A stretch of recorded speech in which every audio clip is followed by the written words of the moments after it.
I'm looking around the room, and I want to begin by saying thank you to everybody that's here. Thank you for taking a very, very, very important, crucial first step. For many of you, it's more than the first step in realizing what we're battling as a community, as a society, as a universe. Drugs is no stranger to any of us, whether it's someone in our own family, family friend, somebody that we grew up with, or a neighbor of ours. I think it's sadly safe to say that almost everybody that I know knows someone that's been affected by addiction, one form or another. For many, many years, too many years, we've done a great job at keeping things under the rug, on finding every excuse not to deal with it, making every excuse why it's not really a problem. But coming here tonight is saying that this is no longer the case in the Queens community or in any community. And for that, I thank all of you. One of the things that's really important that we all must realize is that these problems, they affect every community, every minority, every majority. There is no discrimination when it comes to addiction. Not race, color, creed, gender, makes no difference. Anybody and everybody can be affected by this, and therefore we all must take whatever stands we can in order to make sure that we can protect those around us and those that we care about. It's also not limited by age or gender. You know, there was a time that everybody thought people suffering from addiction were mostly men. That's no longer true. Oh, it's only teenagers. That's also no longer true. Probably was never true, but now we see it more. But there's also a very delicate approach that we have to take when dealing with these issues, especially when it's people older, especially when they are no longer with us, when they've died of an overdose, because there is family to worry about, children. But I'm going to say the word now that I've said many times before. I personally think the dirtiest word that we have now in Klal Yisrael is the S word, the word shidduch, where we will not allow ourselves to get people help or to do what needs to be done because we're worried how it will affect somebody meeting their match. And I gotta say, not too long ago, I was dealing with a family that had a woman from a prominent home, regular community. Husband had a decent job, she had a good job, bunch of kids, in her 40s, suffered from a severe addiction to painkillers after having been in a very bad car accident. And I remember sitting in the house with one of the Amudim case managers and her family and her Rav and her husband, and there was like 7 or 8 of us there, and we really tried getting them to realize the severity and extent of what was going on there. And she looks at me and says, I can't go to rehab. Because if I go to rehab, the neighbors will know my children will never find a suitable mate. And I turned to her and I said straight to her face, I said, but the alternative is you might end up dead. To which she responded without batting an eyelash, but then my children will be considered orphans and it'll be easier to find a shidduch because no one's going to know it was drugs. Now I can't say, let me first say, Baruch Hashem, she is in treatment right now. So that's just, that story has an ending that we're working towards a positive goal. But I can't say that I disagree with her theory. Because until our community is willing to take away that shame factor, remove the stigma, and let people get the help that they need, this will continuously be a problem. And the only way that we can fight that problem is when we as a community stand up together and decide that if someone has an issue with addiction and needs to get help, we should encourage them to get the help that they need. And encouraging to get the help doesn't just mean helping the addict. As long as we believe that we can keep things under the rug and we allow shame to get in the way of what we can do, we will not be able to help those who need it. And it's not just the addict who needs the help. It's the family, it's the friends, the parents, the siblings, the children. To really make sure that there's a real support structure and network. And I also must say that just because we're there to give someone all this help, and I have to say this because it's just the sad reality, it doesn't mean that it always works, but that doesn't mean that we give up. We can never give up. We also have to learn to recognize the underlying reasons before people turn to addiction. I say many times, people that turn to addiction are usually doing so because there's a very, very serious pain somewhere deep within them that they just can't get the help that they need. Again, a lot of this could be resolved if we remove the stigma and the shame regarding mental illness. People should go see a therapist. People should be able to go get help before it turns to something worse. So it all comes back to that same factor of trying to give people a healthy, great meaning in life. Many times it's people that were bullied at a young age that had nowhere to turn. Or people that had learning disabilities. Sometimes it's people that just want to have fun. Listen, there are plenty of addicts out there that just really wanted to have a good time. So there is no one common denominator for why people turn to substances or other addictions. But more often than not, the common denominator for people not getting the help that they need is because they're embarrassed. To quote what Rabbi Yisrael Salanter, Zechariah Levracha, said, nobody that he knows died of hunger, but they died of shame, not willing to ask someone for the food.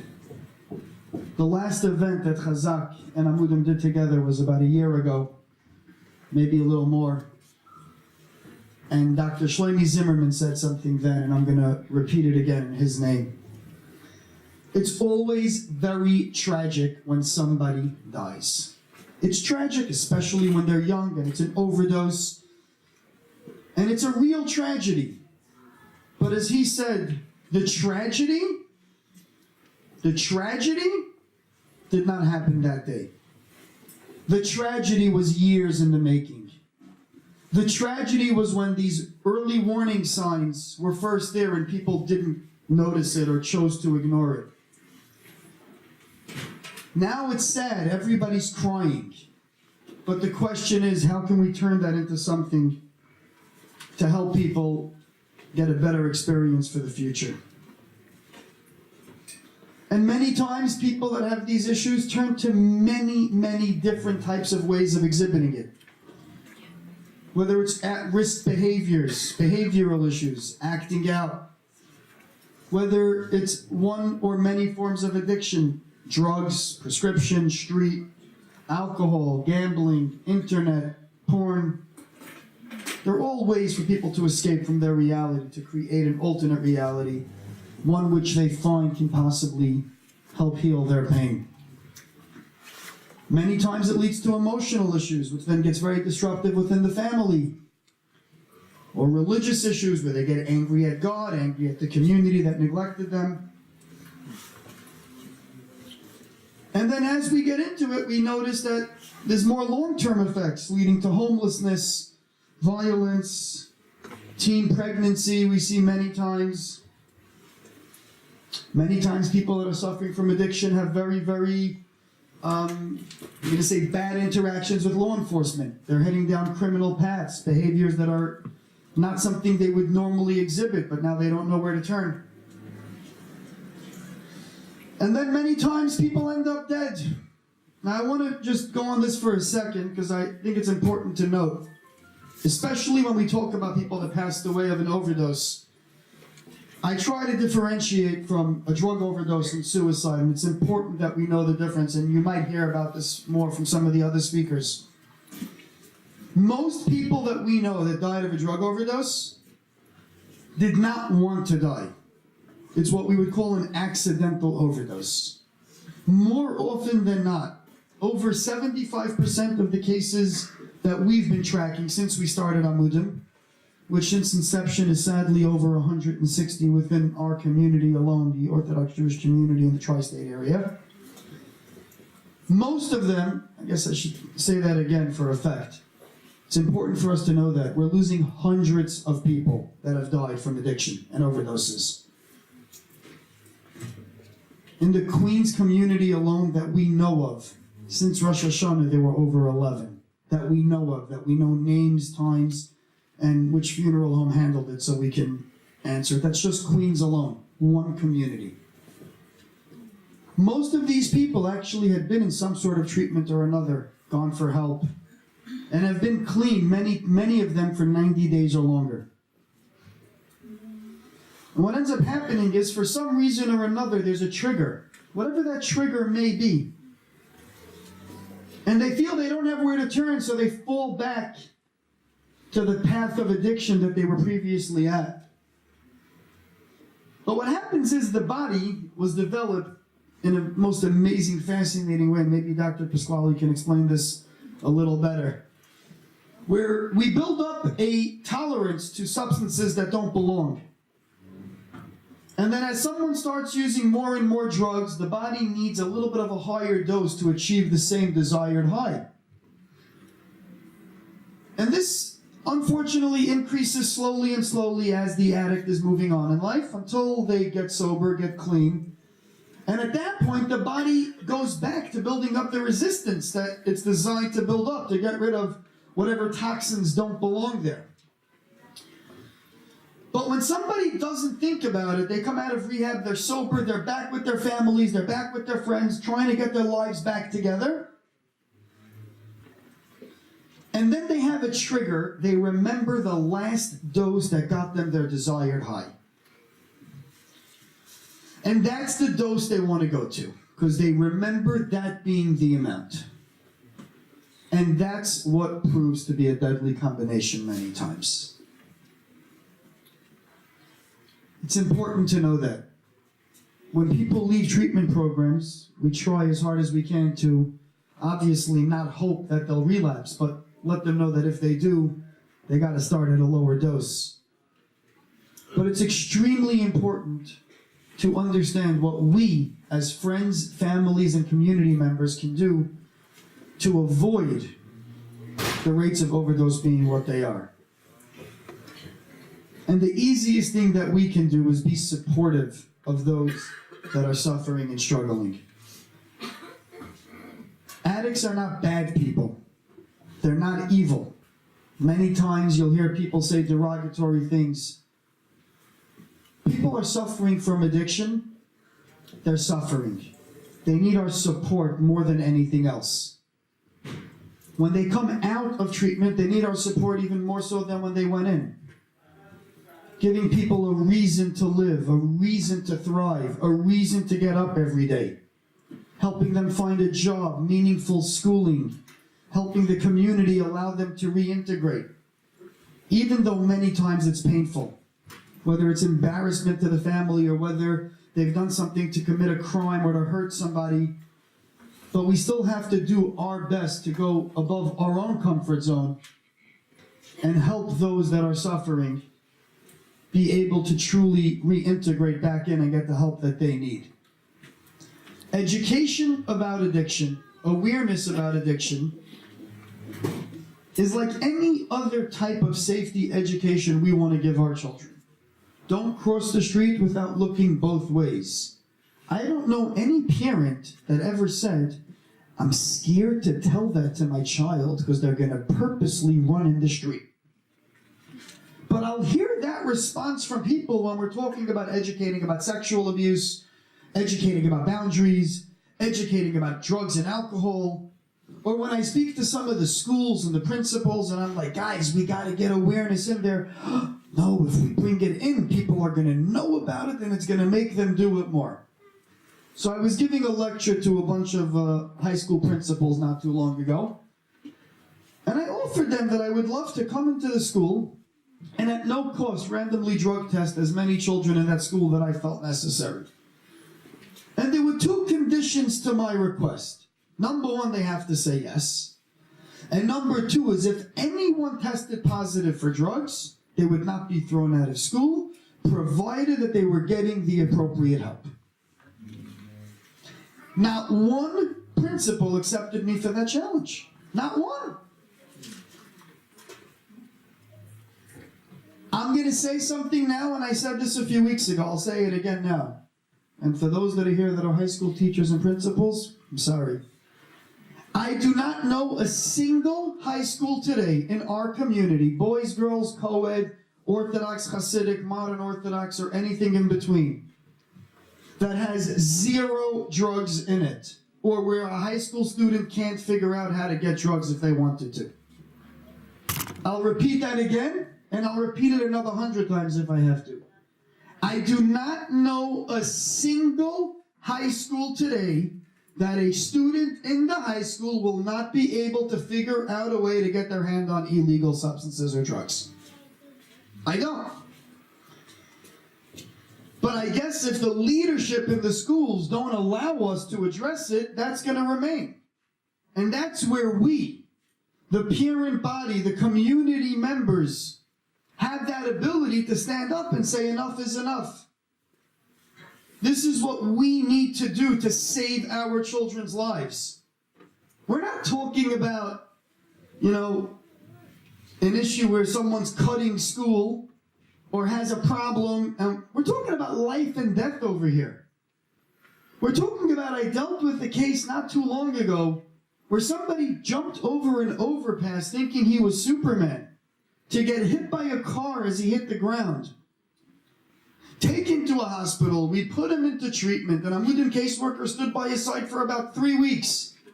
And I remember going into the principal in the school, and I said, hey, you think we could do something now in the high school with some of your students? And he goes, no, we don't have that problem. This was an isolated incident. Every school. Someone asked which school. It makes no difference. It's all the same. Now, I understand that in our community, like I said before, shame, embarrassment, keeping things under the rug. But that's the stigma that we need to change. We need to be able to confront this issue so we don't have to go to yet another family and say a sibling of yours passed away, a child, a parent, a loved one, a cousin, a friend. My first interaction with addiction, I was 19 years old, and one of my close friends from yeshiva died in a car accident secondary to being high. That was how I got welcomed into this world. And then not too long after that, I had another friend of mine who hung himself in a shower in a yeshiva dormitory, having left a suicide note about the sexual abuse he endured as a young child. I'm no stranger to this. It wasn't like I woke up one day and had nothing better to do with my life and said, hey, I'm going to go break my head to make an organization. Trust me, it's not an easy thing to do. It's extremely difficult, but I felt that I had no choice. Again, it's not that I'm trying to scare everybody here. I just need everyone here to hear the truth and to understand the truth and to internalize the truth. Drugs kills. Silence kills. Shame kills. And until we can stand up and do something about that, I hate to say this, but we are just as liable as everybody else. Because sitting by idly and not doing anything is not the answer. Lo tamar al dam reyecha applies to all of us. We are not allowed to sit by idly and watch anyone that we know go through any unneeded pain or ultimate death. And that's why we're all here tonight. And we'll keep doing these. And if even one person ends up getting help, or one person gets saved by a Narcan kit that we give out shortly, or one family's life is changed, it was already well worth it. But we really need to keep our eye on the prize, and the prize is our future generations. And whether it's focusing on school-based programming, community-based programming, or whatever else it might be, We need to do everything we can to ensure that our loved ones have a great chance at survival and get the help that they desperately need. It's extremely important to also understand that when somebody does have an addiction or a problem and they do confide or they do ask for help, it's that first reaction, that first response that you give that person is going to make all the difference in what treatment they do or don't get, or whether it will or won't be effective. We must be empathetic to them, concerned, compassionate, listen. Don't make promises you can't fulfill. But if somebody comes and says, "Hi, I'm struggling, this is what's happening," the response is, "Thank you for telling me. Let me see what I can do to help." Even if we don't have the answers, there's nothing wrong with saying, "I don't know what to do, but I'm going to try to find someone. You came to the right person." You know, that response of so many people saying, "Oh, I can't believe you're telling me that. You're throwing your life away. You want to end up like so-and-so?" I guarantee you those responses don't help. And again, like I've been saying all night, we're here to bring about change. We can't continuously, focus on the past or what things may or may not have happened. We have to focus on the future and how we can all move forward. As I mentioned earlier, breaking the taboo is extremely important in order to get this help. And also making sure that if people want help, we get them to appropriate places to provide the right help. Helping to increase awareness programs such as this one, in the school systems, in our shuls, in our communities, whatever it takes. And of course, training the parents and the community leaders to really realizing what's going on. We must remove the stigma, the shame, and the embarrassment from being that blockade, from letting us get our loved ones the help that they desperately need. We must live our lives for those around us who need us and not for ourselves to feel good about what we're doing. I truly hope that we don't need to have any of these types of events anymore. And I truly hope for the day that these issues will not happen and I don't have to be nervous at 3 o'clock in the morning when my phone rings that it's another carbon, another sacrifice that was taken from us at a young age. But until that day happens, we have to keep fighting this fight, getting our schools to bring in education and awareness, getting our shuls, getting our communities, community centers. And for that, I know it's 11 o'clock on a Matzah Shabbos late night, and it's so appreciated that everybody that's here stayed as late as you did and show that you cared. And please, if there's anything that we can do for you, anything Amudim can do for you, anything any of these community organizations or leaders can do, please reach out. Do not be shy. We never know who the next life is that we're going to save or turn around. And it could be someone extremely close to us. Thank you all very much and have a good night.